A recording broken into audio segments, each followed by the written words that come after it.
Most people think reaching the first $100,000 is about intelligence, maybe discipline or finding the right investment, but that belief is wrong.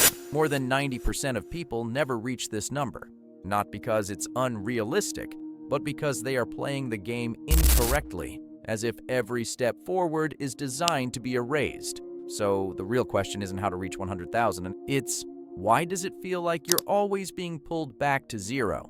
By the end of this video, you will understand how people actually reach their first $100,000, why the process feels broken early on, and what objectively works before investing starts to matter. The first thing to understand is what the first 100,000 really is.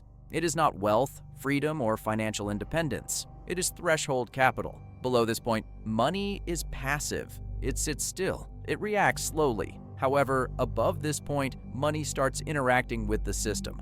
Think of it like friction. Below a certain force, nothing moves. Once friction is overcome, motion becomes easier. The math makes this clear. With $20,000 invested, a 10% return is $2,000 per year. That is about $160 per month.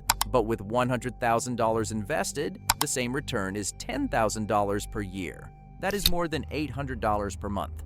Same market, same behavior, completely different outcome. This is why the first 100,000 feels disproportionately hard, not emotionally, but structurally. So the next question becomes unavoidable.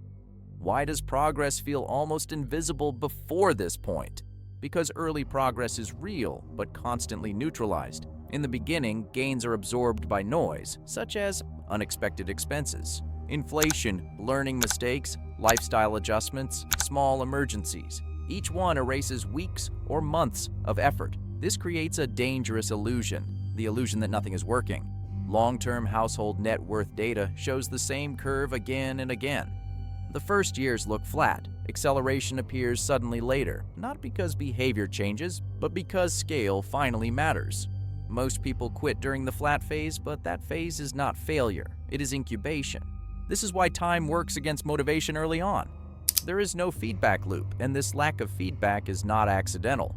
Modern financial systems reward patience only after scale exists. Early on, effort and reward are disconnected. You work, save, behave correctly, and the numbers barely move. This creates a silent contradiction. The correct behavior feels incorrect. That contradiction is why so many people change strategies too early. They jump between systems, reset progress, and start over repeatedly. But the problem was never the strategy, it was the phase. The early phase is designed to feel unrewarding, not because it is broken, but because compounding has not been activated yet. And that misunderstanding feeds directly into the next mistake people make. People expect investing to fix this. Don't get me wrong, investing is necessary. But before capital exists, it is weak. Investing only amplifies what is already there. When the base is small, the amplification is irrelevant. If you invest $400 per month, that is less than $5,000 per year. Even with a strong 10% return, the gain is under $500. That amount does not change behavior, reduce stress, or create options. Now compare that to eliminating a $300 monthly expense. That is $3,600 per year, guaranteed. Immediate. There's no debate here. The math is clear. Wealth studies across different countries show the same pattern. The first 100,000 almost always comes from surplus.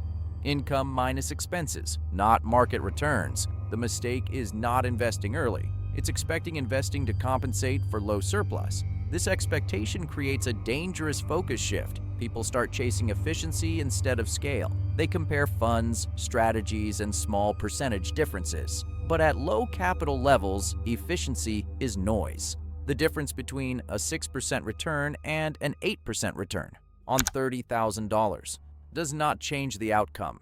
It feels important intellectually, but it has no practical effect on the timeline. This is where people confuse sophistication with progress. Progress at this stage does not come from doing things smarter. It comes from doing the same simple things longer, with more margin. And that brings the focus back to the variable that actually matters. The answer is savings rate, not income, not intelligence, savings rate. Savings rate is how much of your income survives your lifestyle. Two people can live in the same city, earn very different salaries, and end up in opposite positions. One treats saving as optional, the other treats it as structural. Once saving becomes non-negotiable, net worth stops being emotional and starts being mechanical. Data from central banks shows this consistently. Above a certain savings rate, accumulation becomes predictable. But here is the tension. Savings feels capped. You can only cut so much. So people try to solve this the obvious way. They try to earn more. And this is where many people stall. Income growth looks like the solution, but often changes nothing. Because income growth attracts fixed costs. Bigger housing, more expensive transportation, longer commitments. Lifestyle inflation absorbs the surplus. Economic data during growth periods shows this clearly. Incomes rise, savings rates stay flat, the margin never appears. This is not a moral failure, it is structural, and it introduces another problem. Higher fixed costs increase fragility. A single income shock now causes regression, which brings us to debt, and debt reduces surplus before saving even begins. A $400 monthly payment is not just $400, it is $400 plus lost compounding. That same $400 invested monthly over 10 years becomes tens of thousands. Here is the asymmetry. Interest against you compounds immediately. Returns for you compound slowly at first. This is why early debt is so destructive. It does not delay progress, it reverses it. This is also why households with similar incomes can have radically different outcomes. But despite all of this, some people still accelerate. Which leads to the next question. What actually accelerates progress before the first 100,000? There is only one reliable answer: non-linear income. Income that does not reset to zero every month. This does not mean startups. It does not mean extreme risk. It means reusable effort, skills that command premium pricing, repeatable services, small businesses with predictable demand, royalties, licensing, digital products. The key difference is not ambition, it is repeatability. An additional $1,500 per month consistently removes years from the timeline. Not because it's extraordinary, but because it is predictable.